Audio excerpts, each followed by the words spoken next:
uAspire is a national nonprofit with a laser focus on helping students remove the financial barriers to a higher education through 3 impact models: our direct student advising, counselor training, and policy and systems change, impacting over 900,000 students coast to coast. Our advisors work with school districts and community organizations in low-income communities to directly serve more than 12,000 students one-on-one from their junior year of high school into their 3rd year of college to access financial aid, make informed financial decisions, and manage college costs.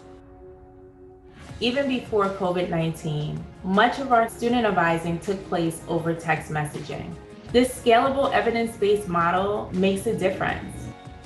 uAspire increases college enrollment and persistence rates by 7 to 10 percentage points and nearly double graduation rates. Student advising is the engine that powers our deep expertise. Sharing this expertise with school counselors and other college access providers is critical to our mission. We partner with school districts and college access organizations to equip counselors with training and coaching, tools and technology to help their students overcome barriers to degree attainment. Because we see firsthand the enormous challenges students face affording college, we can center students and leverage our learnings in our policy and systems change work. uAspire works with institutions of higher education, government agencies, and lawmakers to simplify financial aid pathways, to make college costs more transparent, and to increase equity and policies to better support students from low-income communities and communities of color. As a uAspire Student Advocacy Fellow, I use my experiences as a college student to advance systemic change. uAspire Student Advocacy Fellowship is a semester-long program where students receive professional development and practical experience in policy advocacy. We're preparing a new generation of change makers, poised to lead higher education affordability and equity. uAspire's mission has never been more critical. For students thwarted by the pandemic, it's a cycle of poverty that will continue for another generation. We must work together to make college affordable for all. Together, Together, we can build a brighter future for all students.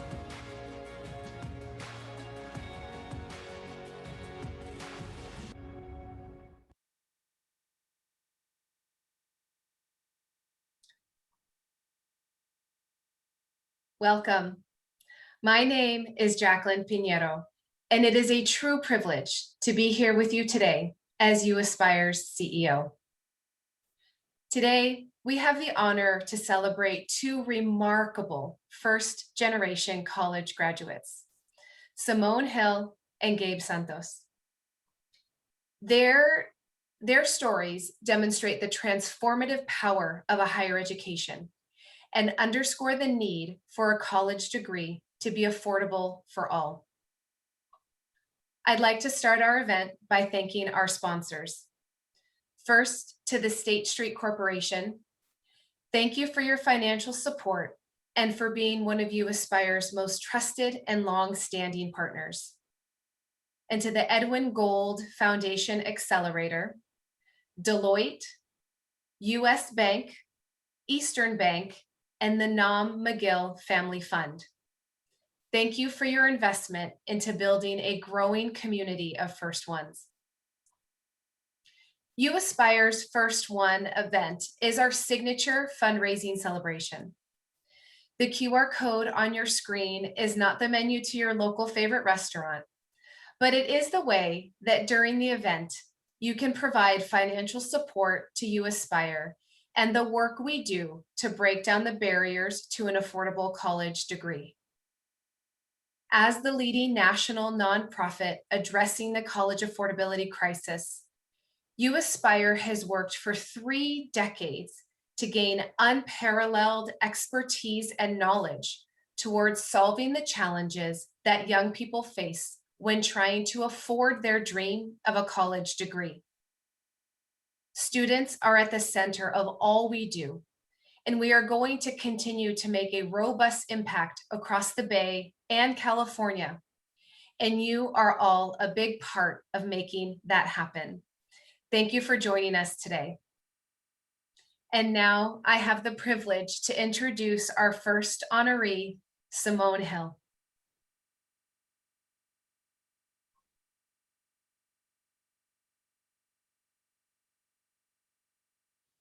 Being a first-generation college graduate signifies progress for me and my family. Education was a value that was instilled in me from a very young age, and to be able to go to and graduate from college has been one of the most significant honors I've had in my life. My path to college was quite bumpy. High school was pretty tough for me. I lost my father during my freshman year of high school, and for the next year or so, I moved around quite a bit. Luckily, by junior year, that settled down a bit, and I was able to keep pressing forward on this path to college because of the support of my family and my greater community. I was lucky enough to be introduced to a number of different wonderful mentors who took tons of hours out of their busy schedules to help me with late night test prep, so many essay reviews and edits and revisions, all to set me up for success in my application process. And when I got admitted into the University of Connecticut on a full ride, I was ecstatic. I remember being at a high school awards banquet and getting the final scholarship that would put me over the edge to have a full ride, and just being able to be there with all the people that helped me get there was a feeling that I will never forget. Going to college completely changed my life. It has been a key tool for me in helping myself and my family to advance economically, socially, culturally. College and also my graduate programs allowed me to be exposed to things I'd never experienced before, be able to travel to different places all around the world, and be able to enter rooms that I had never been previously exposed to growing up. The types of options that have come to me since college have been extremely expansive.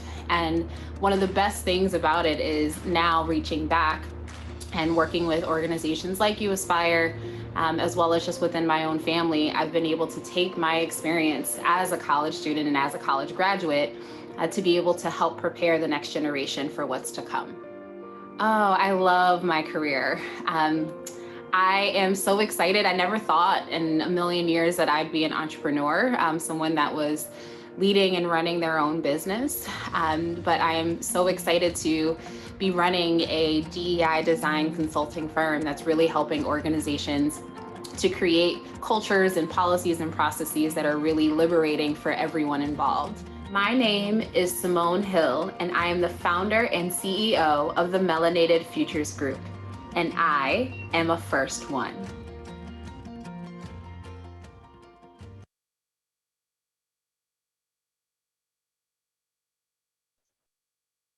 Hi, Simone. Happy to share space with you, and Hey, definitely Rashawn. appreciate. Oh, yeah. Yeah, just wanted to share. Appreciated hearing more about your story and passions in the video, and I'm definitely looking forward to our conversation in a bit. But first, we'll just do some introductions of folks I'll be facilitating the panel today. So, hi everyone. My name is Rajan, she, they, and I'm an advisor with uAspire. I work with our Bay College students.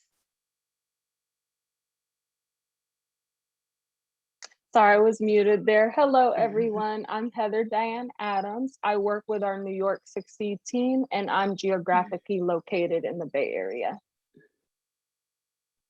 Hi, my name is Nancy, and I am currently a student from UC Davis, and I am from the Bay Area. Yeah, all right. So we'll dive into the questions. So for the first question, in the video, you mentioned how college had opened up doors for you and your family in so many ways.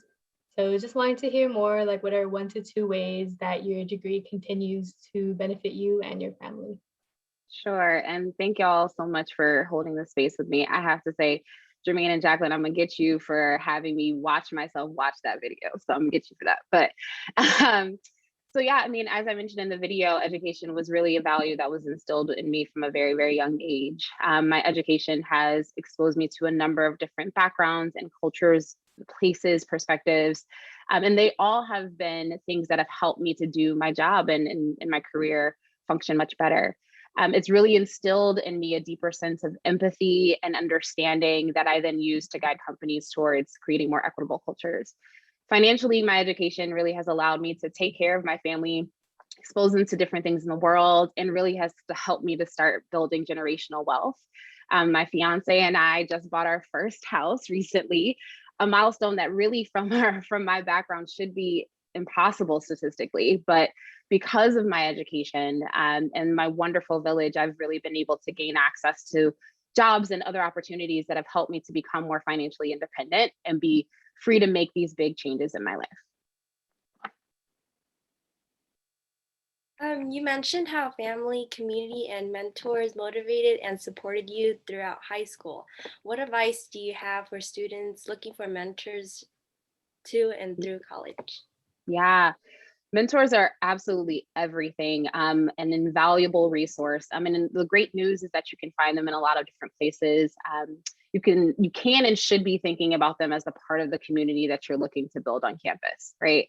So mentors can be faculty, they can be heads of cultural centers, they can even be upperclassmen, club leaders, so on and so forth. So really start joining things that really start to pique your interest and seek out mentors there. My one really big piece of advice I remember getting when I first started looking for mentors was don't just ask someone to be your mentor, right? Really come with a specific ask for something that you're looking to work on, right? So I'm really interested in learning more about your path to finance. I'm looking for finance internships. Can you help me think through that? So being very clear about what you're looking for will really help you to start build a relationship with that mentor. And thank you for that, Simone. Great to see you again too and be in a space with you. I have a question for you. So as an entrepreneur and CEO, what advice do you have for other entrepreneurs, especially other women of color with desires to grow in leadership and collaborate with organizations like uAspire? And then on top of that, what do you consider as your most significant achievement as an entrepreneur CEO? Yeah, great questions. So I really think of entrepreneurship as a kind of microcosm of the lifelong journey that is finding out who you are. There's nothing quite like entrepreneurship to really show you your strengths and your weaknesses. And so it takes a while to really figure that out, just like your own path. And so I encourage you to be patient with yourself. Staying curious is a really, really important add as well. And be curious about the things that you like to do, the things that you don't like to do.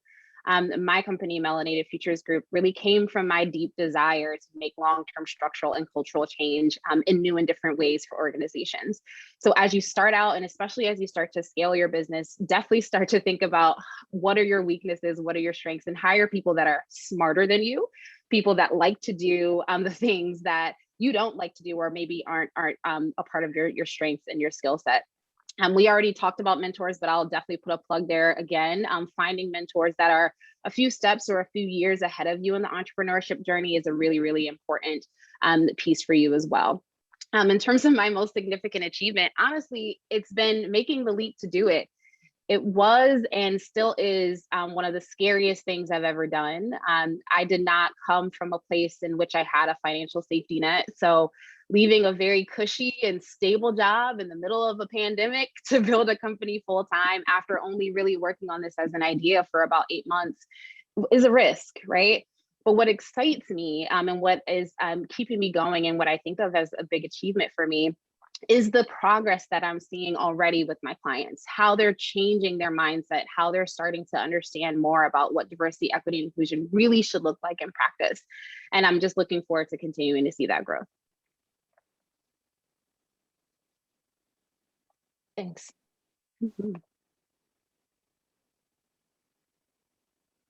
All right, so for this next question, I'm definitely curious because I'll be moving out of California for the first time for grad school over summer. So I'm wondering, what was it like for you to go away for undergrad and grad school? And what advice would you give to those feeling homesick? Great, and congrats, I'm so excited for you, that's awesome. Again, scary and exciting, right? Both things can and are were true for me. I wasn't really used to, when I went to college, and especially when I went to grad school, I wasn't really used to being away from my family. Most of the trips I went on growing up were with family. And so I was definitely out of my element. I remember them kind of dropping me off, funny enough, in a very big church van that said New Hope Baptist Church on the side of it, really to scare away people. And feeling just out of my element, feeling like I don't really quite know what to do here. But reminding myself of the reason why I was there, right? And the reason for me coming back to my North Star was to try and make a better life for myself and my family. And so anytime that I felt homesick, anytime that I was feeling like I couldn't go on, I just kept going back to that North Star, right? And it was the same thing with grad school. It was also a very new and different experience. I was exposed to so many different types of people. I had a ton of imposter syndrome, which I'm sure everyone on this call can relate to. But again, coming back to that North Star, that reason that I made this decision in the first place, really, really is what kept me going, and definitely what I would encourage you to do going forward.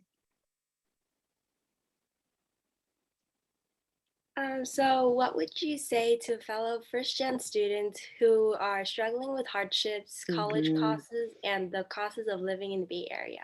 Oh, yeah, goodness gracious. Be constantly on the lookout for scholarships, grants, and even internship opportunities. I was lucky enough to get my undergraduate degree fully paid for just through grants and scholarships. And I applied for so many, everything from some that were like only $500, which could cover the cost of a few books, all the way up to, the really big ones. And then in the summers, I was really steadfast in trying to figure out and seek out internships that would actually give me money that I needed to sustain myself throughout the school year. So I was really on my grind to do that. The other thing I would suggest you do is to actually start talking to the friends that you meet about your finances.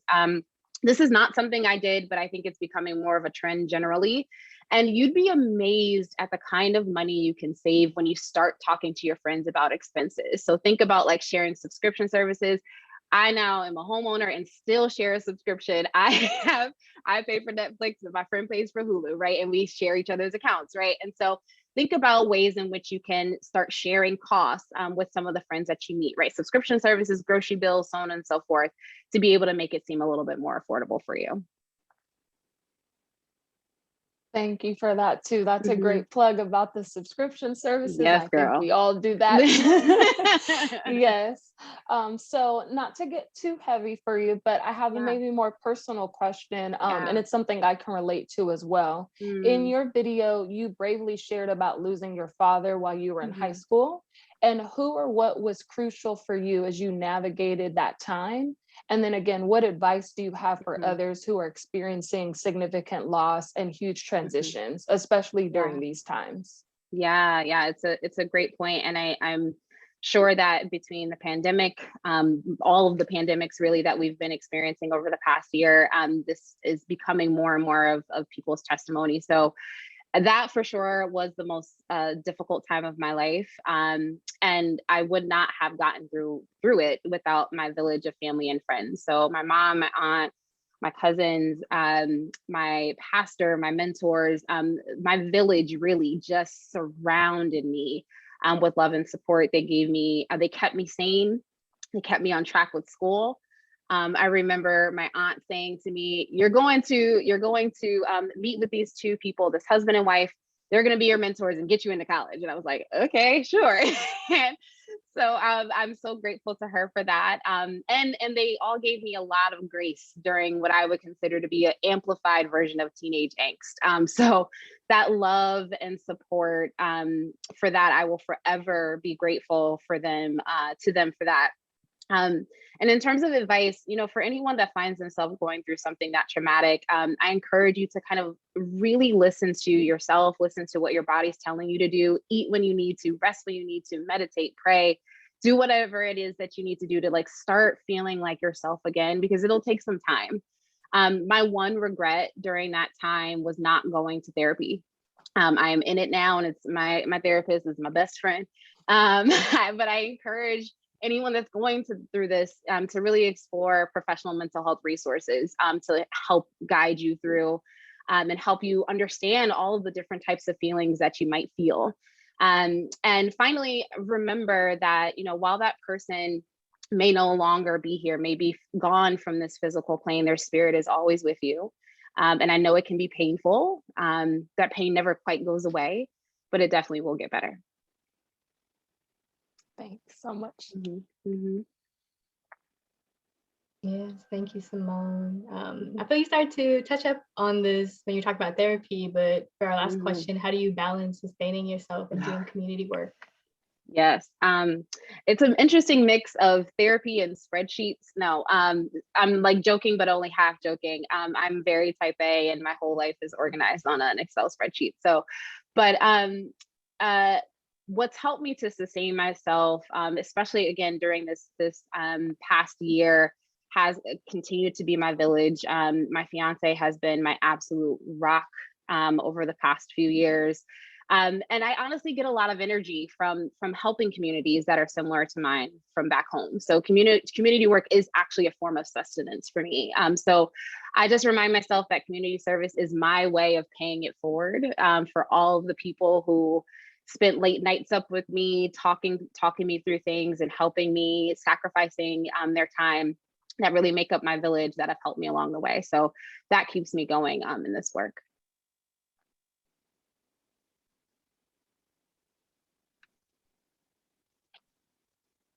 Okay, well, thank you so much, Simone. You're welcome. And now to present your award is Joseph Okafor. So Joseph, I'll hand it to you.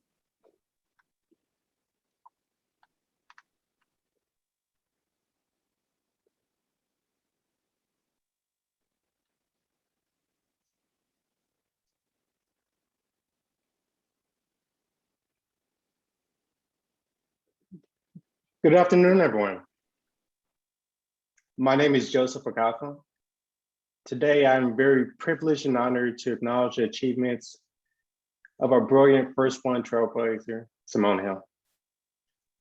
For those who've had the pleasure of meeting Simone, or participating in an equity inclusion or higher education facilitation session, or even challenged her to karaoke, you would be immediately drawn to her infectious personality, her zest for life, and competitive nature. These attributes, along with her tribe of community, have taken her a long way, starting from New York, New York, Newport News, Virginia, Danbury, Connecticut, UConn, where she was a Rhodes Scholar finalist, Stanford MBA, MA, and MBA. She's done it all. Education has taken Simone a long way and opened plenty of doors and opportunities. When the door opens for Simone, she manages to keep it nudged so others may enter the room. Starting out her work at Stanford's MBA admissions program, where she helped shepherd the most diverse admission classes in Stanford's history, including Stanford's MBA Future Leaders Program, a pipeline program exposing marginalized students to MBA degrees at Stanford, the program that still exists even after she left, which is making tremendous impact for students in marginalized communities.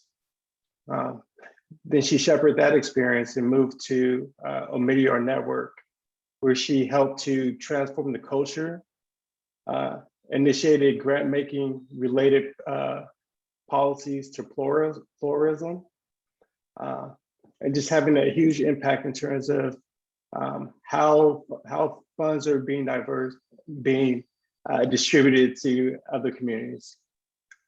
And even now, as she's taken a leap from Omidyar to start Melanated Futures Group, an equity design firm, where she helps companies create, design, and implement more equitable and inclusive cultures. I couldn't be more proud of her. So once again, please join me in congratulating my fiance and this year's California recipient of the First Ones Award, Simone Hill. Can't wait to marry Babe. Again, this side by side recording, I'm like trying to keep it together. Thank you so much, my love. now I am actually really looking forward to hearing your vows in November. So thank you so much to uAspire for this wonderful honor. This feels like a full circle moment for me. I've had the pleasure of getting to know uAspire from afar for a while I was in my grad program at Stanford, and I was blown away by the groundbreaking work the organization was doing to reduce summer melt. I was a stan and a fangirl then, and I still am. And so now to receive an award from uAspire is extremely humbling. This work matters. I still remember the anxiety I felt trying to decipher the FAFSA with my mother. I remember worrying that if we didn't get this right, I had no plan for how I would afford college. These processes are just as exclusionary today as they were 15 years ago.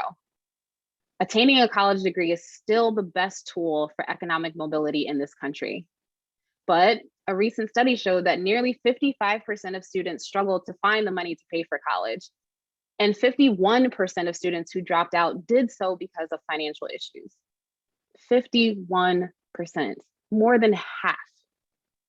These are statistics that we can no longer accept. These are lives and livelihoods that we cannot continue to fail. This work matters.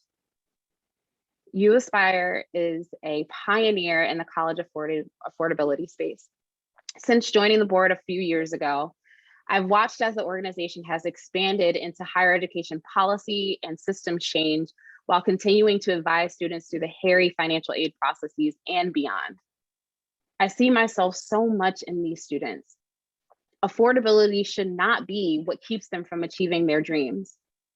We all can choose to make a difference.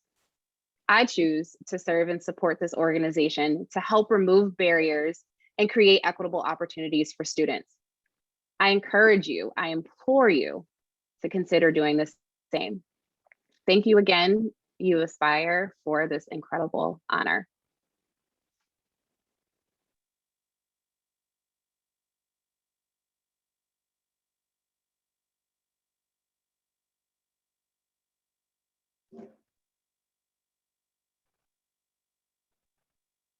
All right. Hello again, everyone. I'm Heather, and Simone, thank you so much for those great and wise words, and congratulations on your award and your beautiful engagement. Just a quick reminder to all our guests and attendees in the space, uAspire supports thousands of first-generation students like our honorees to access financial aid, the financial aid they need to attain a college degree. So wonderful supporters just like yourself make this all possible. Please consider donating now. Trust me, it's very easy and it'll take less than a minute. Just go to uaspire.org/donate or hold your camera phone to the QRL code on the screen right next to me. And on behalf of everyone at uAspire and the communities and students we serve, thank you so much and thank you for joining us.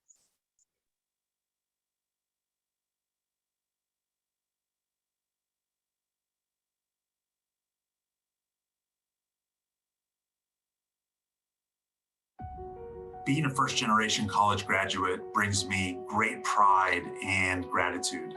I grew up as the oldest of 3 boys and lived in a working-class neighborhood outside of Los Angeles. My parents immigrated from Mexico as adults. My dad working the night shift at a tuna cannery, and my mom working full-time while raising the 3 of us. My parents always stressed education because they knew it was key to having a better future. My dad would help me with my homework, or my parents would help explain things that I didn't understand. But getting to college was an exercise of resilience. Like many first-generation students, I was in the dark and I had to figure it out, relying on the help of friends, counselors, teachers to guide the way. But through it all, I always knew I had the support of my family. And once I got to UCLA, I flourished. I loved living on campus, meeting people from all walks of life, going deep on ideas, socializing with friends. I even had the courage to try out for the UCLA football team. After UCLA, I doubled down on student debt and went to law school at Georgetown, which is also where I met my amazing wife and the mother to my two beautiful little girls. Earning a college degree has had far-reaching impacts on my life. It's the recognition that despite where I started, my neighborhood zip code, my parents' income, my background, I realized that I belonged in that classroom seat. I earned it, I could compete. It served as a window into my self-worth and really an early validation of being able to set my mind to something and to see it through. My life has come full circle. My grandfather was a migrant farm worker from Mexico, and I grew up hearing the stories of his life, of his struggles. And so today, with Homestead being one of the leading institutional investors in U.S. farmland, I think my grandfather would be very proud of what we've been able to accomplish. And to remind me of my family's long journey, on my desk, I've got a picture of my mom and aunt as children in the 1950s sitting on his tractor. The diploma hanging on my parents' living room wall serves as a reminder of our collective achievement and a way for me to honor my parents and their sacrifices. My name is Gabe Santos. I'm the co-founder and co-CEO of Homestead Capital, and I'm a first one.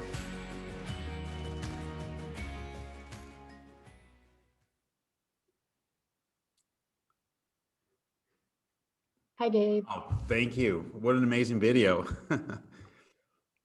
Yes, definitely appreciated hearing your experiences and reflections, and looking forward to continuing hearing about that in our conversation. So we're going to dive right in for the first question. What do you want to say to fellow first-generation students who might be losing motivation or doubting the value of a college degree right now? Yeah, no, it's a great question, and frankly, just a real challenge.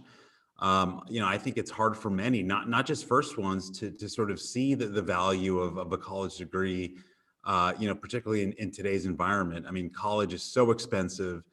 Our economy has become so competitive that there's no guarantee that you're going to have a well-paying, fulfilling job for the rest of your life just because you have a college degree. Obviously, there are alternatives, sort of trade schools, certification programs, and technical schools. But, I just strongly believe that, particularly as sort of jobs become even more knowledge worker based, a college degree is vital. And then, I think when you look at sort of the data and the facts, they suggest that, college graduates, earn more over the course of their lifetime than those without a college degree. And the majority of jobs are going to require a college education. I read that it could be close to 70% by 2030. So, I understand the hesitation, but I think if you sort of take a long-term view, I do think it's the best path forward.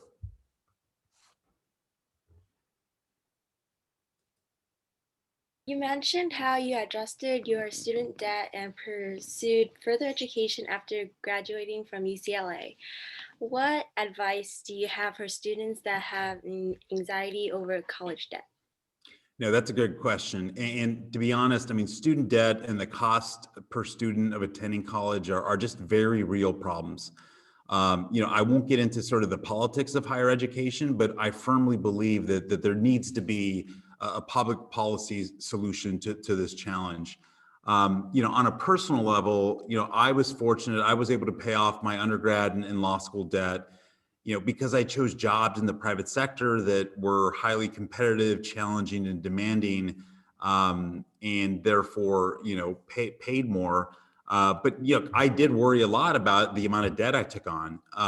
But my perspective was always, if I invested in myself and if I worked hard and capitalized on opportunities, then the value, of the equity that I was building in myself would be much greater over the long term than the debt I took on. But again, my advice to those with anxieties about college debt is that, look, there's no right answer. I think the way to approach it is consider a range of factors. So, what do you want to do or be professionally? What's the cost benefit analysis of the college you're looking to apply to? As Simone mentioned, what's the financial aid that's available and factors like that. And by the way, this is why organizations like uAspire are so vital and so necessary, because college cost and expense has become so high.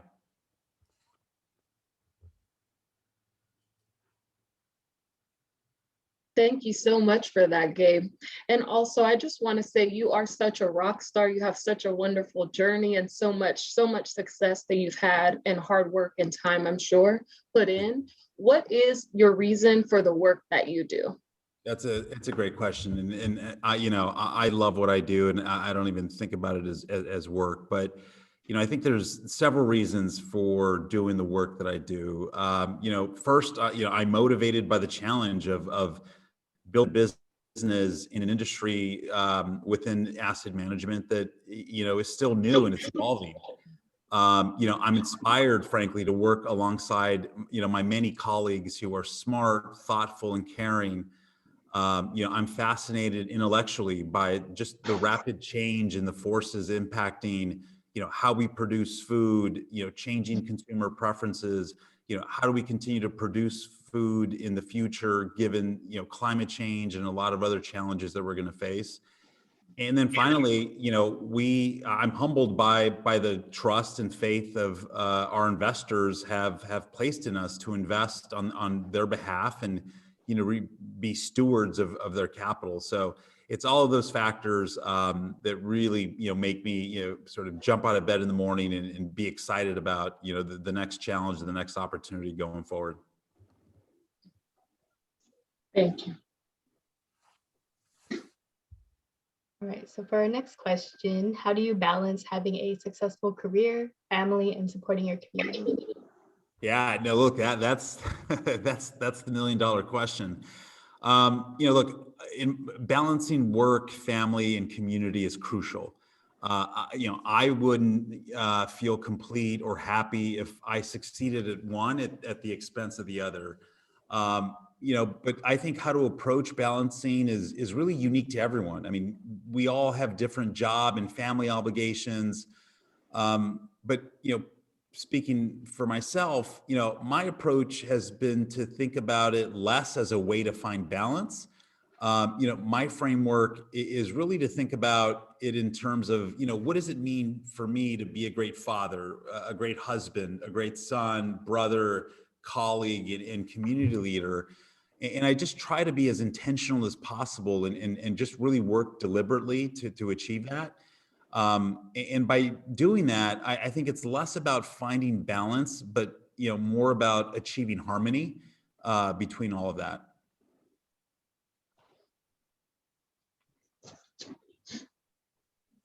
So in the video, you mentioned flourishing once you entered college and knowing you earned your spot. What advice do you have for students who are the first in their family to go to college and grappling with imposter syndrome?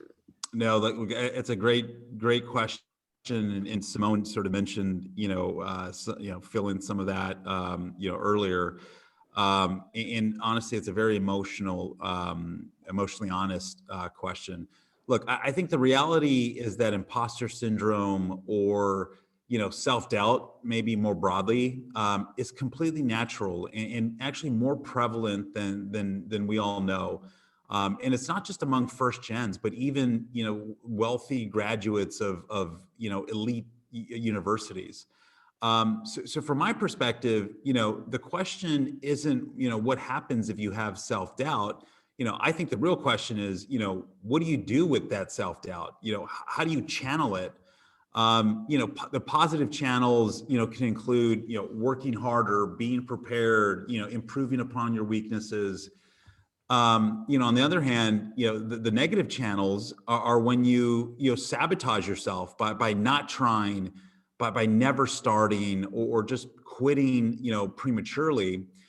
And so, one of my life sort of, philosophies is, if it's a choice between not doing something or doing it scared, do it scared. Because I do think that we all have this sort of reserve of resilience that we can tap into. And then I think more broadly,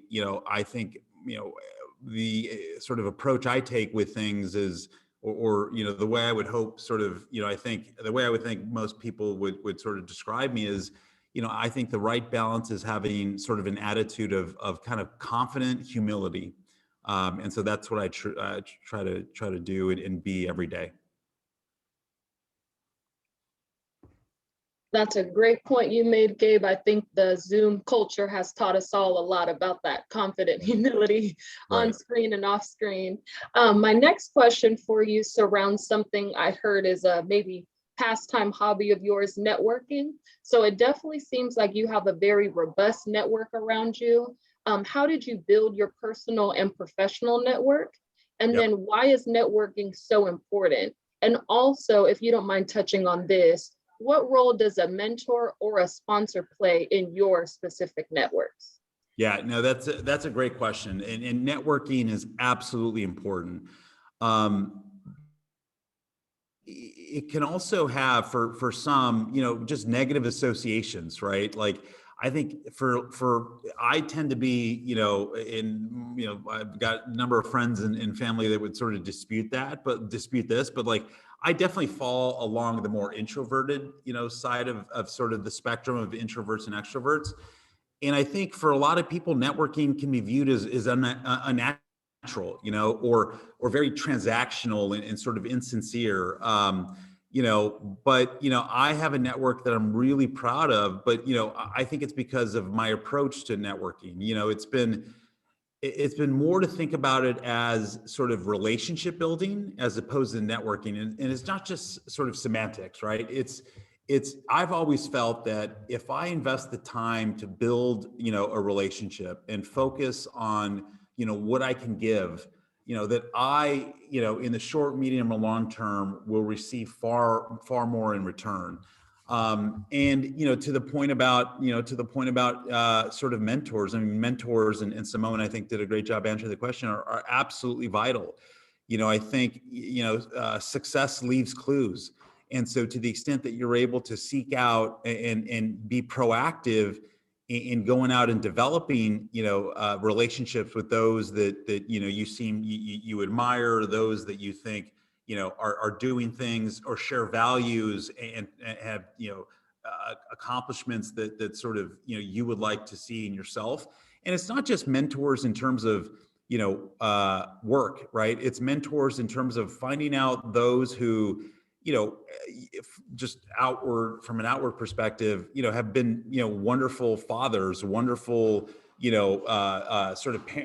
wonderful parents, wonderful teachers, community leaders. I just feel like, it's just important to, branch out as much as possible to develop your network, because I do believe that, what they say, you are the average of the 5 or 6 people you spend the most time with. And so to the extent that you can sort of, expand that and curate that, I just think you're better off. And so that, hopefully that answers your question. Yes, thank you, Gabe. Definitely resonate with being more introverted and appreciated your reframing of networking being relationship building at its core. So for this last question, who or where do you turn to when you face obstacles or uncertainty, especially in these times of a pandemic and civil unrest?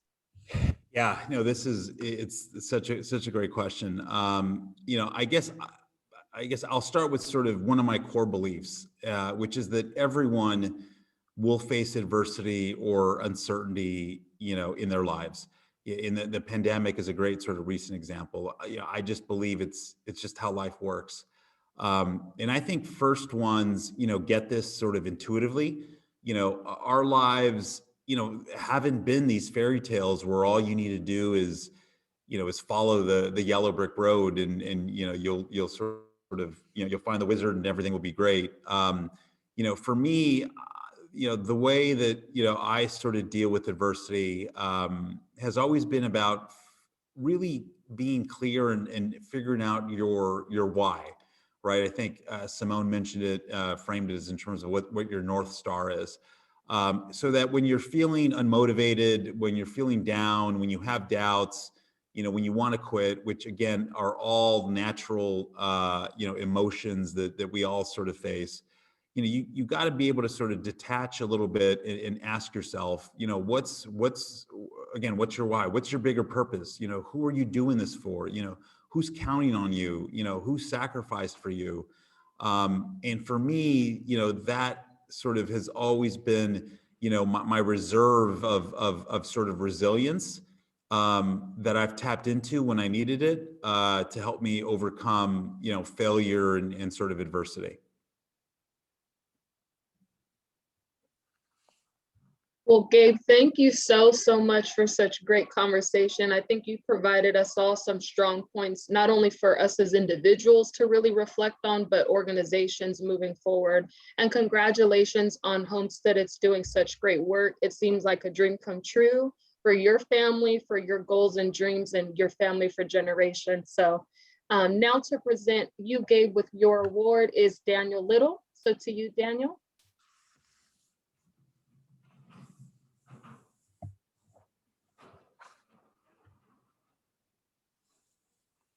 Great, thank you. And I'm Dan Little. I have the great privilege of introducing Gabe Santos as a uAspire honoree today. Gabe and I are first and foremost close friends. We've been friends now for over a decade. We're also co-founders of Homestead Capital, as Gabe alluded to. And that was one of the luckiest things to happen to me, was to have Gabe as a co-founder, because I remember when we were contemplating leaving our jobs for Homestead to found Homestead, and there were a lot of people, that shared wisdom, and they were telling me about the statistics of, maybe about 90% of startups fail. And I remember thinking to myself, yeah, that's probably true. This is kind of crazy. But if you're going into this with Gabe, those statistics are going to be much better. And so I knew the odds were going to be slightly better for us. And that's because, if you know Gabe, he's not one to quit or give up, and certainly not one to be deterred by doubters. In fact, if you doubt Gabe, that's going to motivate him even more. And I think, that's evident by the, one being the first graduate in his family, walking onto UCLA's Rose Bowl football team his senior year, being accepted and then graduating from Georgetown Law School, and somehow convincing Melissa to go on a date with him and then eventually marry him. And then, practicing law and then changing paths, which takes a risk, right? You go to law school, you're on a certain path, and then you move and pursue a finance career at one of the toughest banking programs in the United States. It takes guts and it takes determination. And if all that weren't enough, I remember, before founding Homestead, Gabe and I went on a ski trip together with some friends, and Gabe was one of the few people that had never skied before. This was going to be him putting on skis for the first time. And I thought, yeah, this is kind of a recipe for not a very fun vacation. And, Gabe, you can't really see in the video, but he's a tall guy, he's a big guy. So, as you can imagine, learning to ski as an adult, you fall down a lot, and he had a long way to fall. But within 3 days, Gabe was skiing with all the rest of us. He just showed his grit, determination, and has a certain amount of skill, although we debate about that athletically, but he probably has the edge. And so after that, I really knew that positive attitude, the talent, the determination would really increase, Homestead's chance of success. And he definitely delivered on that, helping us to persevere through the more trying times of getting the business off the ground, as that was a slog and it wasn't easy. And so, I think that was critical in Gabe, in us being successful, but that was just part of it. I think, determination, talent, and positive attitude alone was only part of his contribution. The other part is, his ability to motivate and support others, including myself and the rest of the team. His competitive spirit and, positive outlook, really rub off on other people. And I think that is, when you're trying to succeed, you can have all the skill sets and have certain, things internally, but to be able to motivate others is really powerful. And I think, for all the time that Gabe has put into Homestead and getting the business to where it is today, and really, being part of the future of agriculture, what's really inspiring is the time that he's able to, put into being a great father for Louisa and Clara, and then also what he's done for the community. So being on the board and investment committee at Silicon Valley Community Foundation, UC Davis, Tipping Point, and then the mentoring he does for the Project Basta, Latinos in Finance, and uAspire. So I think that his story and his commitment to community and family, especially underserved communities, really illustrate the transformative power of higher education and the uAspire platform. And finally, before concluding, just want to also recognize the Santos family. I know that Gabe has attributed a lot of his success. I've gotten to know them quite well, and I know that Gabe attributes a lot of his success to his parents, Jose and Lydia, for being great parents, their wisdom and sacrifice, his brothers, Sergio and Eddie, for kind of their competitive spirit, their grit has kind of rubbed off on Gabe, and Melissa, who's been supportive through thick and through thin, and really lent both Gabe and I a lot of sound judgment over the years. So congratulations to the Santos family. Congratulations to you, Gabe, and thank you, uAspire, for putting on such a great program.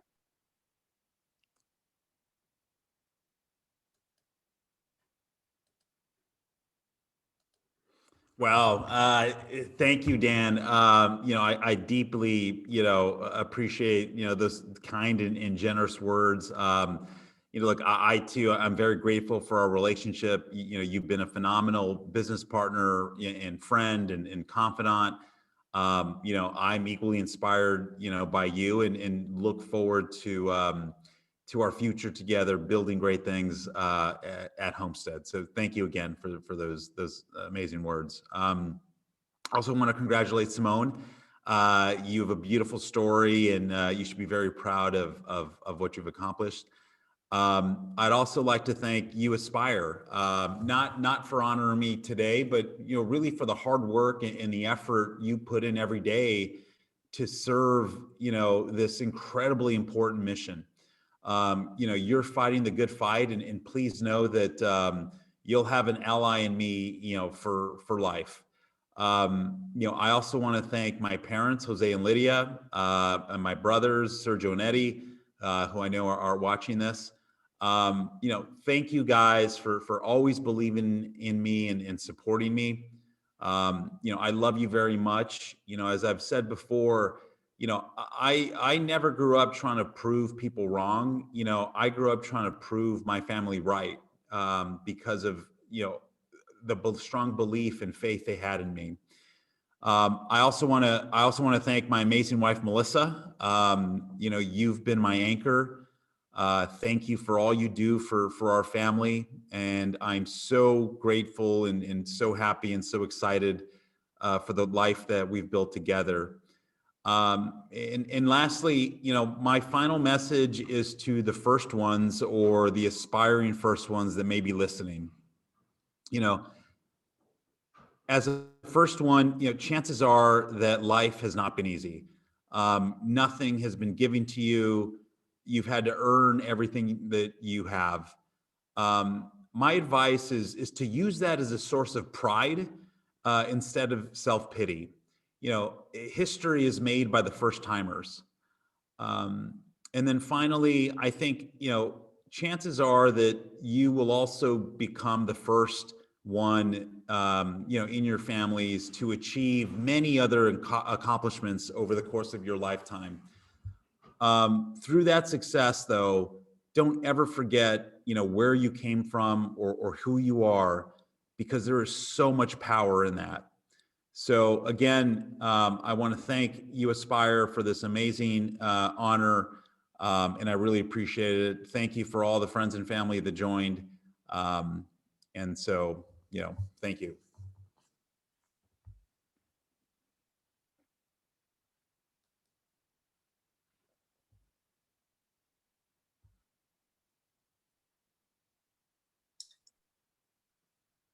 Hi, everybody. I apologize, but I am having a technical glitch with my camera, so hopefully it will come on in a second. But what an inspiring program.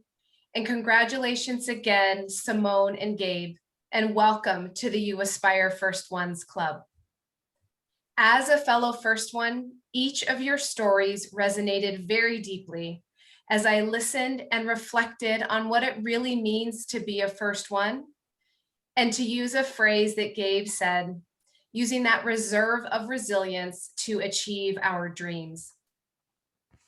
Whether you or someone you know is also a first one, I welcome you to join us on our journey to add to this impressive and growing community of first ones. And there are 2 ways that you can join us. If you haven't used the QR code yet, please consider making a donation there or on our website. Your donations will help to unlock much needed financial aid for students across the Bay and California. For every dollar invested in uAspire, we leverage about $62 in direct financial aid for the students we serve. Secondly, please connect with us and share information about our work widely across your communities. Your direct engagement and network of relationships are critical in moving this work forward.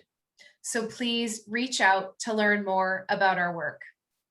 Again, my apologies for my camera snafu right now, but to Simone and Gabe, congratulations again. Thank you everybody for attending today, and we look forward to hearing from you. Please be well.